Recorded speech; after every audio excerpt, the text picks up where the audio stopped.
अस्सलाम वालेकुम दोस्तों। सीरीज़ थी हिस्ट्री ऑफ द चाइना, और इसके ऊपर मैंने गुफ्तगू की थी और 2 एपिसोड्स मैंने बताए थे, और जो गालबन 1842 तक के लिए थे।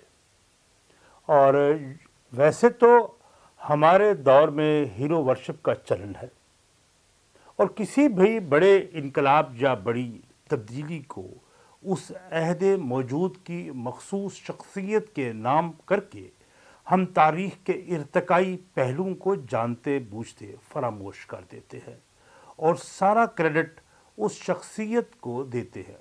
ये ख़तरनाक रुझान समाज के बढ़ते कदमों को रोक कर किसी ऐसी ही शख्सियत के इंतज़ार में गुजार देते हैं। चीन के इनकलाब को फ़कत माओ ज़ेडुंग के साथ जोड़कर तारीख़ के उन अवामिल को फरामोश करते हैं, क्योंकि वक्त करता है परवरिश बरसों, हादसा एकदम नहीं होता। जिस तरह पिछले व्लॉग में हमने जंग हफीम का जिक्र किया, जिसकी वजह से चीन में हुकूमत की सियासी कमज़ोरियों और यूरोपीय अक़वाम के हमलों की वजह से 19वीं सदी की वस्ती मुद्दत में ज़वाल अपने इंतहा को छू रहा था। चीन में एक बड़ी आबादी का हिस्सा चूँकि देहातों में रिहाइश पजीर था, जिनकी गुजर बसर ज़राअत पर थी, लेकिन आबपाशी का निज़ाम तबाह होने से चूँकि पैदावार में कमी हुई और लोगों के माशी हालात भी ख़राब होते चले गए, जिससे हज़ारों साल पुराने ढांचा टूट फूट का शिकार हो गया। चीन में जागीरदाराना निज़ाम कायम था और वसी रकबों के वो मालिक थे, और उनकी ज़मीनों पर किसान काश्तकारी करते थे। किसानों की अक्सरियत मुल्की सियासत और हालात से बिल्कुल नाबल्द थे। चीन में डिस्ट्रिक्ट निज़ाम कायम था और वो बाइख्तियार मजिस्ट्रेट वहाँ होता था, और उस डिस्ट्रिक्ट के 200 से 250 के करीब देहात होते थे, जिनको वो डिस्ट्रिक्ट मजिस्ट्रेट कंट्रोल करता था। उसका अपना स्टाफ होता था जो किसानों से वसूल किए गए टैक्सों का हिसाब रखता था, सेहतमंद नौजवानों को बावक्त ज़रूरत फ़ौज में शामिल कराता था। उसके स्टाफ में बड़ी तादाद में लोगों को बाकायदा तनख्वाहें नहीं मिलती थी, और ये एक बहुत बड़ी कमी भी थी। अगरचे उनके फ़राइज़ में शामिल था कि वो देहात में चौकीदारी करें, अमन व अमान को कायम रखें और सरकार की मददगार हों, हत्ता के कैदियों को भी अपने ख़र्चे पर जेल रखें। उन कामों पर उठने वाले अखराजात को वो किसानों पर एक नए टैक्स ऐड करके पूरा करते थे।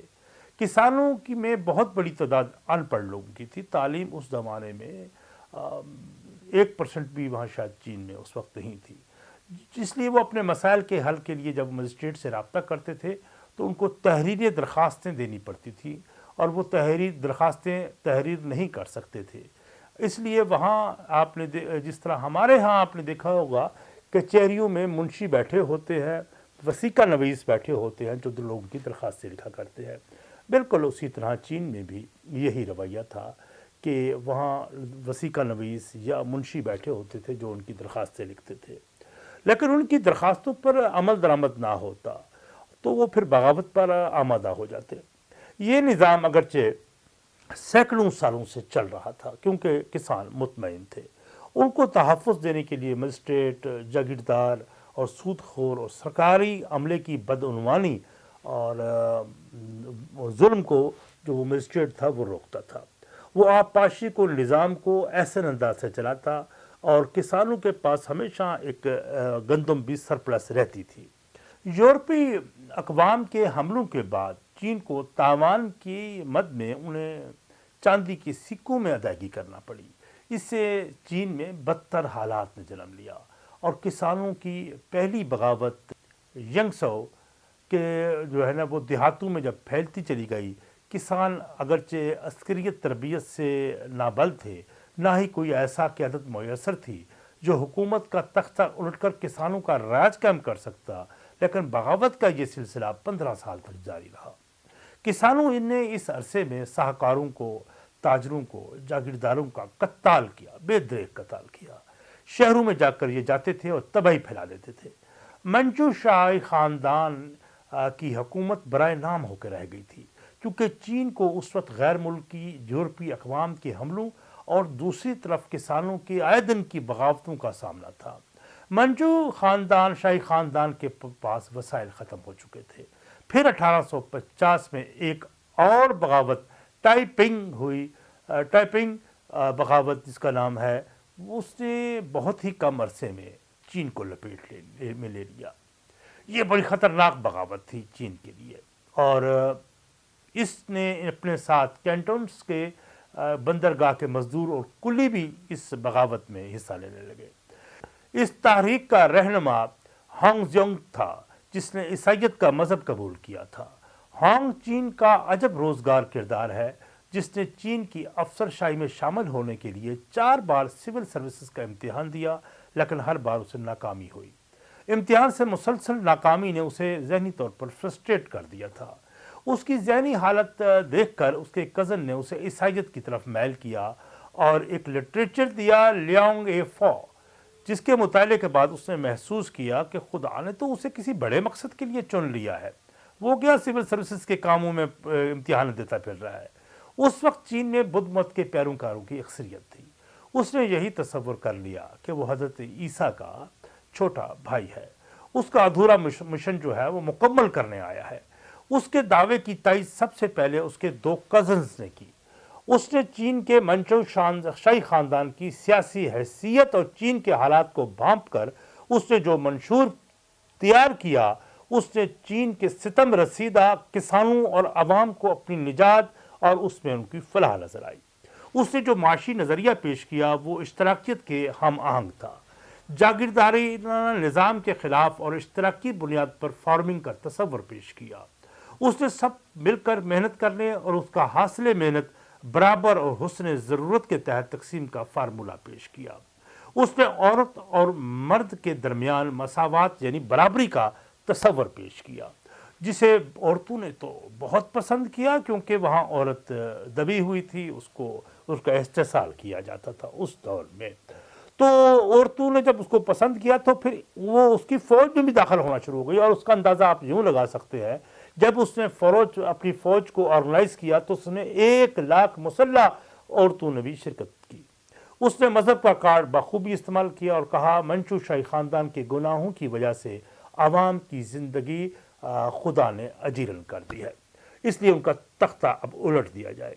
سادہ لوگ کسان اس کے گرد جمع ہونا شروع ہو گئے۔ اس نے کسانوں پر مشتمل فوج تیار کر کے نانجنگ، جو اس کے قریب تر جگہ تھی، شہر ہے، بڑی مشہور ہے، جہاں جاپان نے بھی ایک بار حملہ کر کے تباہیاں مچائی تھیں، وہاں ایک خوفناک وہاں ریپس کے واقعات ہوئے تھے، تو وہاں اس نے اپنا ہیڈ کوارٹر اس پر بنا لیا، نانجنگ پر اپنا ہیڈ کوارٹر بنا لیا اسے۔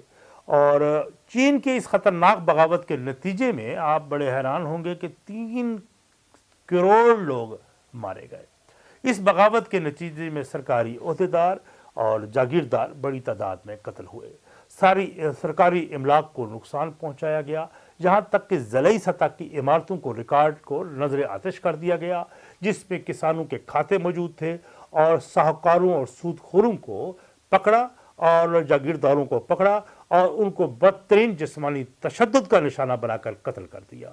اس نے چین میں ایک نیا نظریہ بھی پیش کیا، جس میں انہیں ابتدائی ایام میں بڑی کامیابیاں ملی، اور بعد میں اس بار اس نے بیجنگ کا رخ کیا۔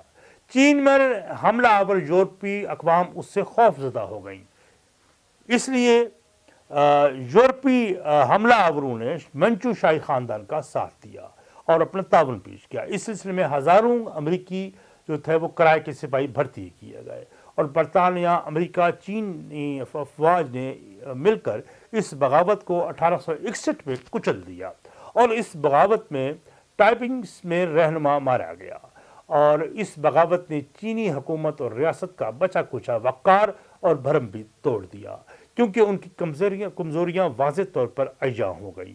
وہ اکیلے، اور یہ بھی سمجھ لیا گیا کہ وہ اس بغاوت کو اکیلے کچل نہیں سکتے تھے۔ یورپی اقوام سے انہوں نے اس امداد کی درخواست کی تھی۔ پورا چینی سماج ٹوٹ پھوٹ کا شکار ہو گیا تھا، اور ان کا اثر و احیا اب ممکن نہیں رہا تھا۔ چین میں سیاسی قیادت کا بحران پیدا ہو چکا تھا، اور یہی وقت ہے جسے اب ہم سیاسی قحط الرجال کہتے ہیں सियासी क़यादत वहाँ नज़र नहीं आ रही थी। और इसके बाद क्या हुआ, इसके बाद हम 1860 और 1890 के दरमियान जो 30 साल का वक्फा है, वहाँ रिफॉर्म्स हुई चीन में। तो वो रिफॉर्म्स किस बुनियाद पर हुई, इस पर हम तज़किरा करेंगे एपिसोड में।